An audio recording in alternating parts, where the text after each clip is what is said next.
আসসালামু আলাইকুম। কেমন আছেন সবাই? আশা করছি সবাই বেশ ভালো আছেন। আমিও আলহামদুলিল্লাহ বেশ ভালো আছি। আজকে আমি আপনাদের জন্য একটি ব্লগ ভিডিও নিয়ে চলে আসলাম। আশা করছি সবার কাছে অনেক বেশি ভালো লাগবে।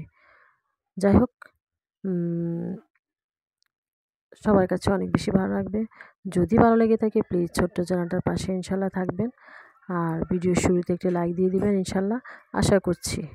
যাই হোক, আমি উম আজকে ভিডিওর মাঝে কী করছি সেটা আমি আপনাদের সাথে ইনশাল্লাহ তুলে ধরব।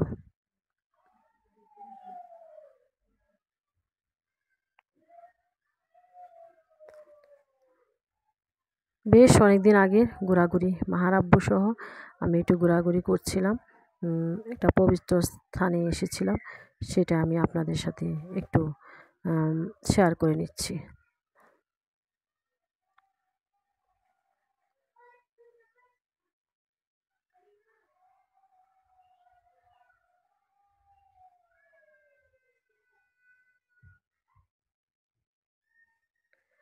প্রচণ্ড রোদের মাঝে ঘোরাঘুরি, তারপরও বেশ ভালোই লেগেছিল।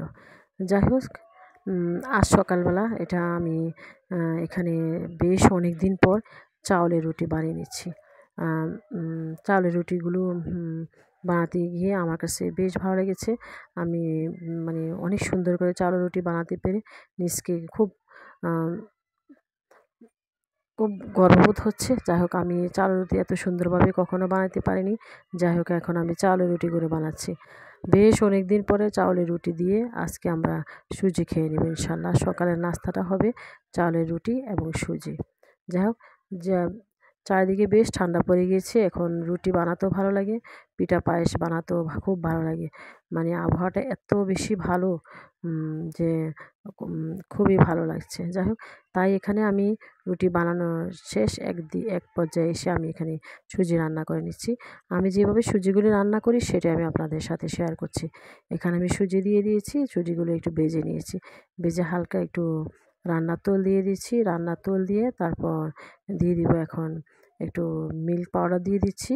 আর দিয়ে দিয়ে তারপর আমি এখন পরিমাণ মতো দুধ দিয়ে, কিছু লিকুইড দুধও দিয়েছি, দিয়ে পরিমাণ মতো এটাকে নেড়ে চেড়ে রান্নাটা শেষ করে নেবে। 2টো এলাচও দিয়ে দিয়েছি। যাই হোক, আজকে আমার এই নাস্তা পরিবারের সবাই খেয়ে খুব খুশি হয়েছে। বেশ প্রায় অনেক বছর পরে এভাবে নাস্তা বানানো হয়েছে। যাই হোক, আর এখানে নাস্তা খাওয়া শেষ, দুপুরে রান্নাবান্না শেষ করে আমি এখানে কিছু মুরগির ব্রেস্ট নিয়েছি। ব্রেস্টগুলিকে আমি প্রথমে ম্যারিনেশন করে রেখে দিয়েছি। তারপর রেখে দিয়ে এখন একটু ময়দা দিয়ে এটাকে ভালোভাবে ইয়ে ভালোভাবে মেখে নিচ্ছি। মেখে নিয়ে তারপর পিসগুলিকে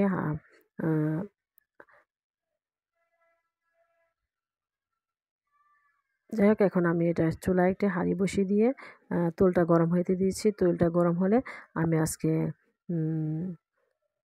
বিকেলবেলা নাস্তাটা রেডি করে নেব ইনশাল্লাহ। এই তো আমি হাঁড়ি বসিয়ে দিয়েছি। এখন একটা একটা করে মুরগির পিসগুলো দিয়ে দিচ্ছি। দিয়ে আমি খুব তাড়াহুড়া করে সহজ পদ্ধতিতে এই চিকেন ফ্রাইটা করে নিচ্ছি, কারণ বাচ্চারা পরীক্ষা চলছে, বাচ্চারা পড়তে বসে যাবে, তাই খুব তাড়াহুড়া করে নাস্তাটা বানিয়ে নিচ্ছি। এভাবে বানালে খুব সহজে বানানো যায়। যাই হোক, যখনই আমি হয়ে এখন একটু উল্টে পাল্টে দিচ্ছি। উল্টে পাল্টে দিয়ে আবার একটু হালকা চুলার আগুনটা হালকা করে দিয়েছি। এখন ইনশাল্লাহ এই তো আমার নাস্তাটা হয়ে গিয়েছে, আমি টেবিলে নিয়ে আসছি।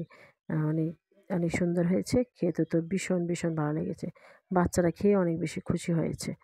সবাই ভালো থাকুন, সুস্থ থাকুন। আল্লাহ হাফিজ। আসসালামু আলাইকুম। আজ এখানে বিদায় নিয়ে নিচ্ছি। আসসালামু আলাইকুম।